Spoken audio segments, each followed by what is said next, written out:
राजधानी भोपाल के कोलार थाना क्षेत्र में मानव अंग मिलने से सनसनी फैल गई है। पुलिस को एक निर्माणाधीन मकान के बेसमेंट से एक पैर और दूसरे पैर की हड्डी और एक हाथ की हड्डी मिली है जो कि क्षत हालत में है। मामले को गंभीर देखकर पुलिस ने मामला दर्ज कर जांच शुरू कर दी है। पुलिस ने उक्त अंगों एवं हड्डियों को पोस्टमार्टम और डीएनए एनालिसिस के लिए फॉरेंसिक लेबोरेटरी भेज दिया है। मानव अंग से अभी तक कोई शिनाख्त नहीं हो पाई है। पुलिस उस क्षेत्र को पूरी तरह से छान रही है जिससे कोई ऐसा प्रमाण मिल सके कि अंग मानव की पहचान हो सके। पुलिस आसपास के क्षेत्र में पूछताछ कर रही है। साथ ही पुलिस भोपाल से लगे क्षेत्रों में भी जानकारी जुटा रही है। साथ ही आसपास के लगे सीसीटीवी कैमरों को खंगालने में लगी हुई है। फिलहाल अभी तक पुलिस को मानव अंग के संबंध में कोई भी जानकारी नहीं मिल पाई है, लेकिन पुलिस लगातार प्रयास करने में जुटी हुई है। ये 7 तारीख को घटना हुई थी। एक पुलिस हाउसिंग सोसाइटी है, वहाँ पर इस तरह की कोलार में घटना सामने आई थी, जहाँ पर कुछ बच्चों ने देखा कि वहाँ पर एक बोरी थी और बोरी में जब उन्होंने लात मारी होगी खेलते खेलते, तो वहाँ पे जो पैर का एक टुकड़ा था, वो पैर का टुकड़ा वहाँ पे जो खाली प्लॉट में बरसात के पानी की वजह से जो भर गया था, वहाँ पे जाकर गिरा। तो तत्काल ही उन्होंने वहाँ पर एक चार्ली को सूचित किया और चार्ली ने भी बड़ा ही अच्छे तरीके से तत्काल ही उस पर तुरंत एक्शन लिया और तत्काल ही स्पॉट का विजिट किया और सारे वरिष्ठ अधिकारियों को अवगत कराया इस मामले में। तत्काल फिर हमने पंप से वहाँ पर पानी निकलवाया और जो एक बोरा था उसमें हमको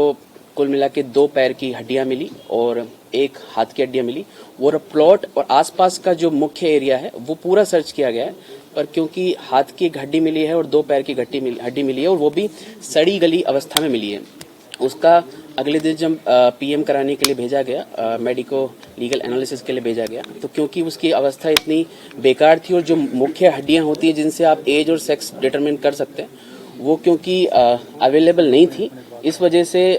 मुख्य रूप से तो उन्होंने कुछ फाइनल रिपोर्ट अभी तक दी नहीं है, लेकिन अभी वर्तमान में उन्होंने ये बताया कि ये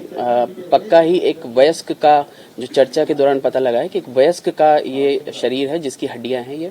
और जो सेक्स डिटर्मिनेशन के लिए हमने डीएनए रिपोर्ट के लिए भेजा, उसके बाद सेक्स डिटरमाइन हो पाएगा इसमें। सर, एक पर्स मिला था उसमें? नहीं, पर्स नहीं मिला था, एक थैली टाइप मिला था, उसको भी वेरीफाई कर लिया गया, उसमें इस तरह के कोई तथ्य सामने नहीं। ये 1 महीने, कम से कम 1 महीने पुरानी बॉडी है, तो इस वजह से क्योंकि इतनी सड़ी गली अवस्था में तो चीजें डिटरमाइन करने में बड़ी इश्यू आ रहे हैं। सीसीटीवी लगभग 30 से ज्यादा खंगाले जा चुके हैं। प्रॉपर एक टीम बनी हुई है, लगभग 5-6 लोगों की टीम बनी हुई है, वो लगातार सीसीटीवी खंगाल रहे हैं, क्योंकि 2 महीने का समय, 1.5-2 महीने का समय मान सकते हैं प्रारंभिक तौर पर, क्योंकि फाइनल रिपोर्ट अभी तक नहीं हमारे पास, तो 1.5-2 महीने के हिसाब से हम उस पर कार्रवाई कर रहे हैं। उसके अलावा एक डीप टेक्स का कपड़ा वहां पर मिला है, जो दुपट्टा है जिसकी चर्चा हो रही है, वो दुपट्टे का इस्तेमाल जो हड्डियां हैं उनको बांधने के लिए किया गया, इसलिए ये भी नहीं कहा जा सकता है कि महिला का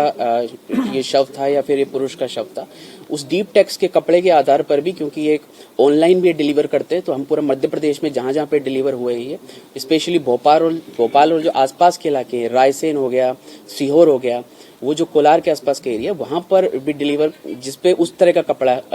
हम कहीं से डिलीवर ऑनलाइन हुआ, या फिर यहाँ के जो रिटेलर्स हैं या होलसेल में जो लोग माल खरीदते हैं, तो हो सकता है कि ऑफलाइन खरीदा, तो एक इस एंगल से भी हम जांच करने का प्रयास कर रहे हैं। साथ में क्योंकि पूरा शरीर रिकवर नहीं किया गया है और बहुत ही इंपॉर्टेंट है कि पूरी बॉडी आइडेंटिफाई हो, इसलिए लगभग 5 किलोमीटर के एरिया में हम लोग अभी सर्चिंग कर रहे हैं और एक और प्रयास कर रहे हैं कि जो गुम इंसान है, लगभग जो वयस्क में जो गुम इंसान हुए पिछले 2 महीने के अंदर, उन सबको देखा जा रहा है कि कहीं उसमें कोई संभावना बनने का प्रयास तो नहीं हो रहा। लगभग कितने दिन पुरानी बॉडी वो बताई जा रही है? अभी वर्तमान में प्रारंभिक तौर पर चर्चा पे ये लगभग 1 से 1.5 महीने पुरानी बताई गई, पर स्पष्ट रूप